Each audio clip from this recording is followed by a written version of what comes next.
ஓம் விக்னேஸ்வரா போற்றி, ஓம் நவக்கரனர்களை போற்றி. மேசராசி நேர்களுக்கு வணக்கம். நேர்களே, இந்த வீடியோ பதிவில் உங்களுக்கு ஒரு நவக்கர வழிபாடு சொல்கிறேன். அதாவது மேசராசியில் அசுபதி, பரணி, கார்த்திகை 3 நட்சத்திரம் இருக்குது. நீங்கள் எந்த லக்கணத்தில் பிறந்திருக்கலாம், தசாபத்தி எதனாலும் நடக்கலாம். இருப்பினும் சிலருக்கு சில கஷ்டங்கள் இருக்கும், சில காரிய தடைகள் இருக்கும், சில பிரச்சனைகள் இருக்கும். இந்த பிரச்சனைக்கெல்லாம் தீர்வு ஒன்று சொல்கிறேன். வேத ஜோதிடத்தில் நிறைய தீர்வுகள் இருக்குது, பரிகாரம் வழிபாடு இருக்குது. அதில் ஒரு சின்ன பரிகாரம், இதை பரிகாரம் கூட பரிபூர்ணமாக சொல்ல முடியாது, ஒரு செயல்பாடு தான், வீட்டில் வச்சு செய்கிறது தான். என்ன சார் செய்ய போகிறோம் அப்படின்னா, தர்ப்பப்புல்லை நம்ம நெய் தீபத்தில் காட்டிட்டு அதை சாம்பலாக்கி அதை மையாக்கி நம்ம யூஸ் பண்ண போகிறோம். தர்ப்பப்புல் மை, தர்ப்பப்புல்லுங்கிறது ரொம்ப முக்கியமானது. தர்ப்பப்புல்லை பற்றி தான் அந்த வீடியோவில் பேச போகிறோம். அதை என்றைக்கு செய்யணும், எப்படி செய்யணும், அதனால் உங்களுக்கு என்ன பயன்கள் கிடைக்கும், அதெல்லாம் இந்த வீடியோவில் தெளிவாக சொல்கிறேன். வேத ஜோதிடத்தின்படி நவக்கிரகங்களுடைய தன்மைகள் படி சில நன்மைகள் கிடைக்கும்.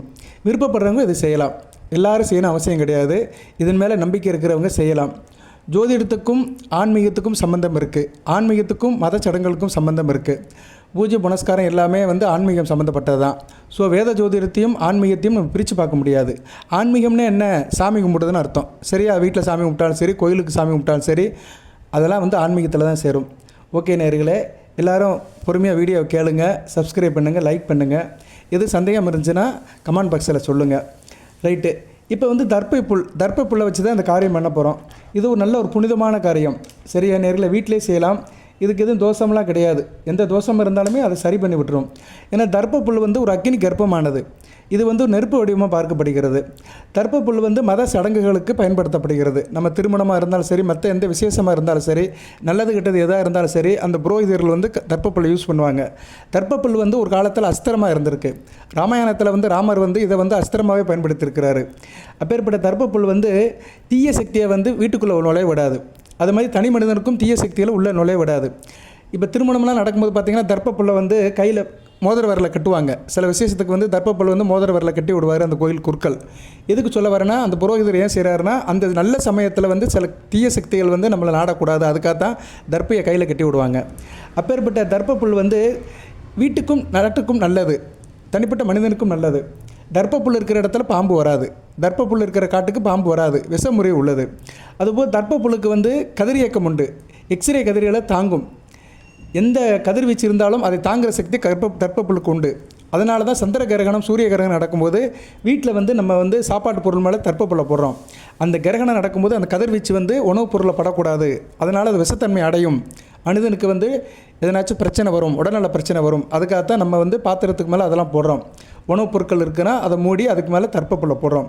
இது விவரம் தெரிஞ்சவங்களுக்கு தெரியும், குறிப்பாக அனைவருக்குமே தெரியும். கிரகணம் நடக்கும்போது தர்ப்பப்புல்லை போட்டு நம்ம மூடி வைப்போம். ஓகே நேயர்களே, அப்பேற்பட்ட தர்ப்பப்புல்லை மும்மூர்த்திகள் குடியிருக்கிறாங்க. சிவா, பிரம்மா, விஷ்ணு குடியிருக்கிறாங்க. சிவபெருமான் தர்ப்பப்புல் நுனியில் குடியிருக்கிறாரு, பிரம்மா மத்தியில் குடியிருக்கிறாரு, பெருமாள் அடிப்பாகத்தில் குடியிருக்கிறாரு. நான் எதுக்கு தர்ப்பப்புல்லை பற்றி விளக்க சொல்கிறேன்னா, அதை வச்சு தான் நம்ம ஒரு காரியம் பண்ண போகிறோம். ஸோ நம்ம ஒரு காரியம் பண்ணும்போது அதில் முக்கியமான பொருளினுடைய மகத்துவத்தை தெரிஞ்சுக்கணும், அதோட சக்தி என்னென்னு தெரிஞ்சுக்கணும். முதல் சக்தியை தெரிஞ்சால் தான் நம்ம அருமை பெருமைகளை செய்ய முடியும். சரியா நேயர்களே, எதுவாக இருந்தாலும் சரி, நம்ம ஒரு காரியம் செய்ய போகிறோம்னா அந்த காரியத்தினோட மகிமைகள் என்ன, சக்தி என்ன, மகத்துவம் என்ன, எல்லாத்தையும் தெரிஞ்சு வச்சுக்கணும். விபூதியில் ஒரு சக்தி இருக்குது, குங்குமத்தில் ஒரு சக்தி இருக்குது, அதுபோல் தர்ப்பப்புல்லிலும் ஒரு மாபெரும் சக்தி இருக்குது. மும்மூர்த்திகளோட அம்சமாக பார்க்கப்படுகிறது. அதுபோக தர்ப்பப்புல் காய்ஞ்சாலும் சரி, அது ஈரமாக இருந்தாலும் சரி, அதோடய வெப்ப சக்தி இருக்கும். சரியா, ஈரப்புல்லாக இருந்தாலும் சரி, காய்ந்து புல்லாக இருந்தாலும் சரி, அதுக்கு வெப்ப சக்தி இருக்கும். வெப்பம் அதுக்குள்ளே அதிகமாக பார்க்கப்படுகிறது. ஸோ இப்படி நிறைய ஒரு அமைப்புக்கு ஒரு மாபெரும் சக்திக்கு சொந்தமாக தான் தர்ப்பப்புல் இருக்குது. அந்த தர்ப்பப்புல்லை தான் எடுத்து நம்ம காரியம் பண்ண போகிறோம். இப்போ மேசராசிக்கு நன்மை செய்கிற கிரகங்கள் யார் சார் அப்படின்னா, 3 கிரகங்கள் எப்பயுமே நன்மை செய்யும். சந்திரன், சூரியன், சுக்கிரன். சூரியன் 2-7, சந்திரன் 4 குடையவன், சுகஸ்தானாதிபதி. ராசிக்கு சொல்கிறேன். ராசிங்கிறது என்ன, மனம், உடல், உங்களுடைய வெளிவட்டார தொடர்புகள், நீங்கள் செய்கிற காரியங்கள். லக்கண ரீதியாக பிரியும், அது வேறு. மேசராசியில் நீங்கள் ஒரு லக்கணத்தில் பிறந்திருப்பீங்க. லக்கணங்கிறது என்ன, உங்கள் ஆத்மா, உயிர், ஜீவன். இன்னாருக்கு குழந்தையாக பிறக்கிறோம், இன்னாரை கல்யாணம் பண்ணிக்கிறோம், இத்தனை குழந்தைய பெற்றுக்கிறோம், வாழ்க்கையை கொண்டு போகிறோம், அது தனிப்பட்ட விஷயம். ஆனால் ராசிங்கிறது என்னென்னா, நீங்கள் விட்டு வெளியே வந்துடுறீங்க, ஒரு கம்பெனியில் வேலை பார்க்குறீங்க, ஒரு உத்தியோகத்தில் வேலை பார்க்குறீங்க, சில பேரை சந்திக்கிறீங்க, வெகுஜன தொடர்பில் உங்களை ஐக்கியப்படுத்திக்கிறீங்க. சரியா, இதுக்கெல்லாம் ராசி தான் வரும். ஸோ ராசிங்கிறது என்றைக்குமே வெளிவட்டார தொடர்புக்கு தான். கெமிஸ்ட்ரி ஒர்க் அவுட் ஆகிற இடமே ராசி தான். அதுக்கு வந்து மனமும் உடலும் கரெக்டாக இருக்கணும். அந்த மனதுக்கும் உடலுக்கும் உள்ளதாக ராசி. அப்பேற்பட்ட மேச ராசிக்கு வந்து வேண்டிய ராசிகள் பார்த்தோம்னா ரிஷபம், துலாம், கடகம், சிம்மம். சுக்கிரன், சந்திரன், சூரியன் இந்த 3 கிரகங்களுமே வந்து உங்களுக்கு வேண்டிய கிரகங்களாக பார்க்கப்படுகிறது.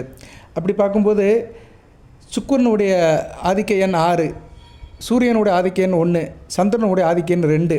இதெல்லாம் கூட்டினீங்கன்னு வச்சுக்கோங்களேன் 9ன்னு வரும். 6, 3, 1 சரியா? ஆமாம் 6, 3 வரும். 6, 3, 9 வரும். ஏன்னா சூரியனுக்கு 1, சந்திரனுக்கு 2, 2 + 1, 1 + 6, 2 + 1 + 6, 6, 2 + 1 + 6 அப்படி போட்டிங்கன்னா 9 வரும், 9 வரும். ஸோ உங்களுக்கு வந்து 9 குச்சிகள் எடுக்கணும். நீங்கள் தர்ப்ப குச்சிகளை 9 குச்சிகள் எடுத்து பூஜைக்கு வச்சுக்கணும். சரி சார், இப்போ பூஜை புனஸ்காரத்தை பற்றி இப்போ நம்ம பார்க்க போகிறோம். பூஜை என்றைக்கு சார் செய்யலாம், அதுக்கு உண்டான நாட்கள் என்ன அப்படின்னு பார்த்தோம்னா, இந்த பூஜையை என்றைக்கு பண்ணணும்னா பௌர்ணமி முடிஞ்சு வருகிற தேய்பிறை பிரதமை, பௌர்ணமிக்கு மறுநாள், அது எந்த பௌர்ணமியாக இருந்தாலும் சரி, பௌர்ணமிக்கு மறுநாள், மாதத்துக்கு ஒரு பௌர்ணமி வரும், பௌர்ணமிக்கு மறுநாள் தேய்பிறை பிரதமை அன்றைக்கி செய்யலாம். இல்லைன்னா நிறைஞ்ச அமாவாசை அன்னைக்கு செய்யலாம். இல்லைனா கார்த்திகை நட்சத்திரம் வர அன்றைக்கி செய்யலாம். மாதத்தில் ஒரு நாள் கார்த்திகை நட்சத்திரம் வரும், அன்றைக்கி நீங்கள் செய்யலாம். எத்தனை மணிக்கு சார் செய்யணும் அப்படின்னா காலையில் 6 to 7 செய்யணும். அன்றைக்கி வந்து அந்த கிழமையோட ஓரை இருக்கும். 6 to 7 அந்த கிழமையோட ஓரை இருக்கும். அந்நேரம் செஞ்சீங்கன்னா நல்ல விதமாக பார்க்கப்படுகிறது. காலையில் எந்திங்க, குளித்து முழிங்க, பூஜை அறைக்கு வாங்க, நெத்தில் உபூதி பூசுங்க, பஞ்சபாத்திரத்தில் தண்ணி வைங்க, தீர்த்த வைங்க. உங்கள் முறைப்படி நீங்கள் பூஜை ரொம்ப ரெடி பண்ணிக்கோங்க, அலங்காரம் பண்ணுங்கள், நெய்வேத்தியம் வச்சுக்கோங்க. அதெல்லாம் உங்கள் சாய்ஸ் தான், அதுக்குள்ளே நான் வரமாட்டேன். உங்கள் வீடு உங்கள் சூழ்நிலைக்கு ஏற்ற மாதிரி ஏற்பாடு பண்ணிக்கோங்க. தர்ப்பப்புல் எத்தனை தர்ப்பப்புல் சார் அப்படின்னா 9 குச்சி இருக்கணும். 9 குச்சி வந்து 9 இன்ச்சுக்கு இருக்கணும். அதாவது ஒரு குச்சி வந்து 23 சென்டிமீட்டர் இருக்கணும். அதை நீங்கள் அடிஸ்கேலில் வச்சு கட் பண்ணி எடுத்துக்கணும். தர்ப்பப்புல் நீளமாக இருக்கும், 2 அடி 3 அடி நீளத்துக்கு இருக்கும். அதை வந்து நீங்கள் கட் பண்ணிக்கணும், 9 இன்ச்சுக்காக கட் பண்ணிக்கணும். 9 இன்ச்சுங்கிறது வந்து 23 சென்டிமீட்டர். 9 இன்ச்சுங்கிறது வந்து 9 நவக்கரங்களுடைய ஆதிக்கம் அதில் இருக்கும். ஸோ அந்த 9 குச்சிகளையும் நீங்கள் எடுத்து வச்சுக்கணும். ஒரு குச்சியுடைய நீளம் 9 இன்ச்சு, அந்த 9 குச்சியில் வச்சுக்கோங்க. அடுத்து வந்து 2 அகல் விளக்கு எடுத்துக்கணும். மண் சட்டி அகல் விளக்கு, கிளியாஞ்சட்டி சொல்கிறோம்ல, அந்த மண் அகல் விளக்கு. அதில் நெய்யை ஊற்றி ஒன்றில் தீபம் எடுத்து வச்சுக்கோங்க. அது எரியட்டும். அது நல்லா நமஸ்காரம் பண்ணுங்கள். நீங்கள் வந்து உங்கள் இஷ்ட தெய்வம், காவல் தெய்வம் எல்லாத்தையும் கும்பிடுங்க. மனசில் உள்ள மந்திரத்தெல்லாம் சொல்லுங்கள், உங்கள் குறையெல்லாம் சொல்லுங்கள். பரிபூர்ணமாக தெய்வத்தை கும்பிடுங்க. கும்பிட்டு முடிச்சு என்ன பண்ணுறீங்கன்னா, இந்த 9 குச்சி இருக்குது பார்த்தீங்களா, அந்த குச்சியை பிடிச்சிக்கிட்டு அந்த நெய் தீபத்தில் காட்டினீங்கன்னா தீ பற்றி எரியும். தீ பற்றிக்கிறோம், பத்தி மாதிரி பற்றிக்கிறோம், பிடிச்சி எரியும். காஞ்சி போன தர்ப்பப்புல தான் வைக்கணும், அப்போ தான் சீக்கிரம் வந்து நெருப்பு பற்றிக்கிறோம். அதை வந்து ஒரு தாம்பலத்தில் வச்சிடலாம். பித்தளை தாம்பலத்தில் வச்சுட்டிங்கன்னா பரிபூர்ணமாக எரிஞ்சிடும். சரியா? பரிபூர்ணமாக எரிஞ்சு அதோடைய சாம்பல் நிற்கும். அதை உடனே எடுக்க வேண்டாம், கொஞ்சம் ஆறட்டும். சரியா? பரிபூர்ணமாக அது தர்ப்பப்புல் எரிஞ்சு முடித்த பின்னாடி அந்த சாம்பல் இருக்கும்.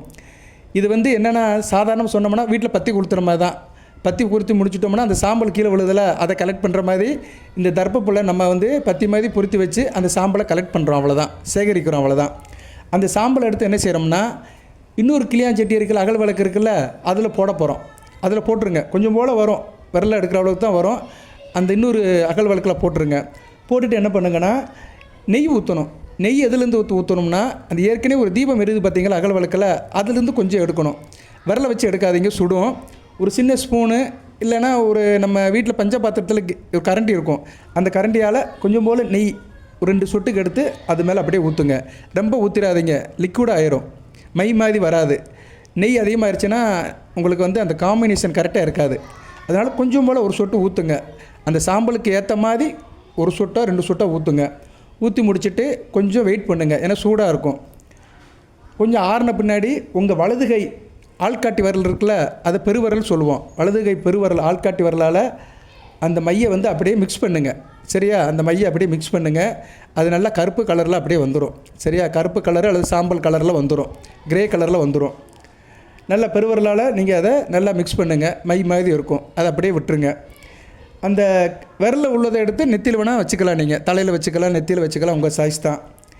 இப்போ வந்து என்ன பண்ண போகிறீங்கன்னா, நீங்கள் தினமும் சில காரியத்துக்கு போகிறீங்க, வீட்டை விட்டு வெளியே போகிறீங்க, சாமி கும்பிட்டு வெளியே போகிறீங்கன்னா, ஒரு நல்ல காரியத்துக்கு போகிறீங்க, ஒருத்தர் பார்க்க போகிறீங்க, ஒரு கோர்ட்டு விஷயமாக போகிறீங்க, ஒருத்தர்கிட்ட பணம் வாங்க போகிறீங்க, அரசியல் கட்சியில் தலைவரை பார்க்க போகிறீங்க, ஏதோ ஒரு நல்ல காரியமாக போகிறீங்கன்னு வச்சுக்கோங்களேன். அது சக்ஸஸ் ஆகணும், வெற்றி அடையணும் அப்படின்னா இந்த மையை எடுத்து உச்சந்தலையில் தடவிக்கோங்க. எப்படி தடவணும்னா கிழக்கு பக்கமாக நின்றுட்டு தடவணும். கிழக்கு பக்கமாக நின்றுக்கிட்டு ஓம் நம சிவாய நமக அப்படின்னு சொல்லிட்டு உச்சந்தலையில் தடவிட்டு நீங்கள் கிளம்பி போனீங்கன்னா காரியம் நடக்கும். இது ஆண் பெண் இருபாலரும் செய்யலாம். 12 வயசுக்கு மேற்பட்டவங்க செய்யலாம். இதை என்றைக்கு செய்யக்கூடாது அப்படின்னா வீட்டுக்கு வழக்கமாக இருக்கிற அன்றைக்கி செய்யக்கூடாது. பெண்கள் வீட்டுக்கு தூரமாக இருக்கிற அன்றைக்கி செய்யக்கூடாது. அதுபோக துக்க நிகழ்ச்சி எதுவும் வீட்டில் நடந்துச்சு, சொந்த பந்தத்தில் நடந்துச்சுன்னா அன்றைக்கி செய்யக்கூடாது. அந்த நிகழ்ச்சியெலாம் முடிஞ்சு அந்த விசேஷங்கள்லாம் முடிஞ்ச பின்னாடி தான் செய்யணும். இது எல்லாத்துக்கும் தெரிஞ்சது தான். சரியா நேரில் இதை பற்றி எது சந்தேகம் இருந்துச்சுன்னா கமெண்ட் பாக்ஸில் கேளுங்க, நான் உங்களுக்கு தெளிவுபடுத்துகிறேன். மற்றபடி இதில் வேறு ஒன்றும் பெரிய விசேஷம்லாம் இல்லை. தர்ப்பப்புல், அகல் விளக்கு 2 பொருட்களில் தான் வீட்டில் பூஜை ரூமில் செய்கிறீங்க. இந்த காரியம் செய்யும்போது வடக்கு பக்கம் அல்லது கிழக்கு பக்கம் உட்காந்து செய்யலாம். சரியா? மேக்ஸிமம் பூஜை ரூமுக்கு நீங்கள் வடக்கு பக்கம் உட்காந்துக்கலாம். ஏன்னா மேக்ஸிமம் பூஜை ரூம் வந்து எல்லார் வீட்லேயும் வடக்கு பக்கம் அல்லது கிழக்கு பக்கம் தான் இருக்கும். அதுக்கேற்ற மாதிரி நீங்கள் வடக்கு அல்லது கிழக்கு பக்கம் உட்காந்து அந்த காரியத்தை செய்யுங்க. பட் அந்த கருப்பு மையை தொட்டு வைக்கும்போது கிழக்கு பக்கம் நின்றுட்டு தான் தொட்டு வைக்கணும். இறைவனுடைய நாமத்தை சொல்லிட்டு தொட்டு வைக்கிறது மிகச்சிறப்பாக பார்க்கப்படுகிறது. இதெல்லாம் செஞ்சிட்டிங்கன்னா உங்களுக்கு சில காரியங்கள் வந்து ரொம்ப சக்ஸஸாக முடியும். சுகப்படுவீர்கள். நாள்பட்டி வியாதி தீரும். குடும்பத்தில் சந்தோஷம் இருக்கும். கணவன் மனைவி உறவு நல்லாயிருக்கும். வண்டி வாகன யோகம் நல்லாயிருக்கும். விவசாயம் நல்லபடியாக வரும். வேளாண் உற்பத்திகள் நல்லபடியாக இருக்கும். அரசாங்க காரியங்கள் நல்லபடியாக இருக்கும். தவப்பின் வழி சொத்துக்கள் கிடைக்கும். பிள்ளைகள் விஷயத்தை நல்லாயிருக்கும். பிள்ளைகளோட படிப்பு, திருமணம், வேலைவாய்ப்பு நல்லபடியாக இருக்கும்.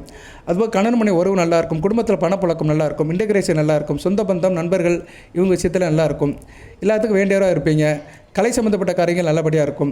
திரைப்படம், சின்னத்திரை, இயலிசை, நாடகம் நல்ல விதமாக பார்க்கப்படுகிறது. ஸோ சந்திரன், சூரியன் 2 கிரகம், 2 கிரகத்தோட ஆதிக்கம் இருக்கும். ஸோ உங்களுக்கு வந்து அந்த சிவசக்தியோட அருள் பரிபூர்ணமாக கிடைக்கும். சுக்கரன் மகாலட்சுமியோட அம்சம். ஸோ மகாலட்சுமியோட அம்சமும் கிடைக்கும். ஸோ சந்திர, சூரிய, சுக்கரனுடைய அருள் பரிபூர்ணமும் உங்களுக்கு கிடைக்கும். அதுபோல் நவக்கரங்களோட அருளும் கிடைக்கும். தர்ப்பை வந்து ரொம்ப முக்கியமானது. சரியா நேர்களே? ஸோ அந்த தர்ப்பப்புல்லை நம்ம வீட்டில் வச்சு கூட கும்பிடலாம். சாதாரணமாக வீட்டில் கூட வச்சு அதை வச்சு கும்பிடலாம். அதுக்கு ஒரு தனியாக ஒரு வீடியோ போடுறேன். அதோட ப்ரொசீஜர் வேறு. இது வந்து தர்ப்பப்புல்லில் செய்கிற மை. சரியா? தர்ப்பப்புல்லில் செய்கிற மை சகலவித தோஷத்தையும் நீக்கும். ஜனன ஜகத்தில் இருக்க சனி தோஷம், செவ்வாய் தோஷம், ராகு எதுகள் தோஷம் எதாக இருந்தாலும் சரி அனைத்தையும் இது சரி செய்யும். இப்படி நிறைய பரிகாரங்கள்லாம் இருக்குது. இதெல்லாம் தாந்திரிக பரிகாரங்கள். வாழ்க்கையில் நம்ம செய்கிற தாந்திரிக வழிபாட்டு பரிகாரங்கள். இதை வந்து நம்ம வந்து வீட்டிலே செய்யலாம். இதை பரிகாரம் சொல்ல முடியாத ஒரு செயல்பாடு தான், ஒரு சின்ன காரியம்தான். பரிகாரம்னா குறுக்களை வச்சு அதுக்கு ஓமம் வளர்த்து பெரிய ஏற்பாட்டில் செய்கிறது தான் அது. இது அப்படி கிடையாது. வீட்டில் பூஜை ரூமில் நமக்கு நாமே செய்கிறோம். சரியா நேர்களே? ஸோ இதை வந்து நல்லபடியாக செய்யுங்க. நல்ல பலன்கள் உண்டாகும். என்றைக்கு செய்யணும்னு டேட்லாம் சொல்லிட்டேன். எந்த கிழமை வந்தாலும் பரவாயில்ல, அந்த திதி தான் முக்கியம். தேய்பிறை பிரதம திதி, அமாவாசை, அடுத்து கார்த்திகை நட்சத்திரம் வர அன்னைக்கு. இது என்ன கிழமை வந்தாலும் பரவாயில்ல. ஆனால் காலையில் 6 to 7 தான் செய்யணும். ஏன் 6 to 7 சொல்கிறேன்னா அந்த கிழமைக்கு அந்த ஓரை வரும். இது வந்து ஒரு வெள்ளிக்கிழமை வருதுன்னு வச்சுக்கோங்களேன். தேய்பிறை பிரதமை வெள்ளிக்கிழமைனா காலையில் 6 to 7 சுக்கர ஓரை வரும். அந்த ஓரையில் செஞ்சீங்கன்னா மிகச்சிறப்பாக இருக்கும். அந்த கிழமையும் ஓரையும் உங்களுக்கு நல்ல ஒரு பலனை சேர்த்து கொடுக்கும். ஓகே நேர்களே, வாழ்த்துக்கள். இதை செய்யுங்க, நல்லபடியாக பயன்பெறுங்க. எல்லாரும் செய்யணும்னு நான் சொல்ல மாட்டேன். விருப்பம் இருக்கிறவங்க செய்யுங்க. நம்பிக்கை தான் முக்கியம். எந்த ஒரு விஷயத்தையும் நம்பி செய்யணும். நம்பிக்கை இல்லாமல் செஞ்சோம்னா அதில் நமக்கு வந்து பலன் இருக்காது. நம்பி செய்யுங்க, நல்வழிப்படுங்கள். வாழ்த்துக்கள். எல்லாம் வல்ல இறைவன் மேசராசினியர்களுக்கு சில சௌபாக்கியத்தையும் சில ஐஸ்வர்யத்தையும் சில நன்மையிலும் கொடுப்பார். அனைத்து வளங்கள் நிலங்களை பெற்று தேக ஆரோக்கியத்துடன் தீர்க்காயலுடன் நீடுകൂடி வாழ்க, நிறைந்த வளம் பெறுக. நன்றி நேர்களே.